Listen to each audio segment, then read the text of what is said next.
Hello. In this video I reset the wireless network name and password on my Olax 4G LTE USB Wi-Fi router. Open the cover. Open the device cover. Pull and slide.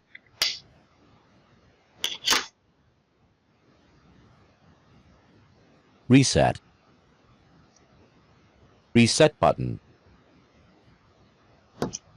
Use a small metal rod to press the reset button. The slot is very small. The metal rod fits into the slot. Power bank. Power supply. Light. Wait until the light turns green.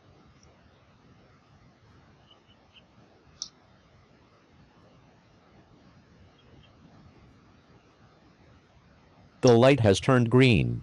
Next, press and hold the reset button.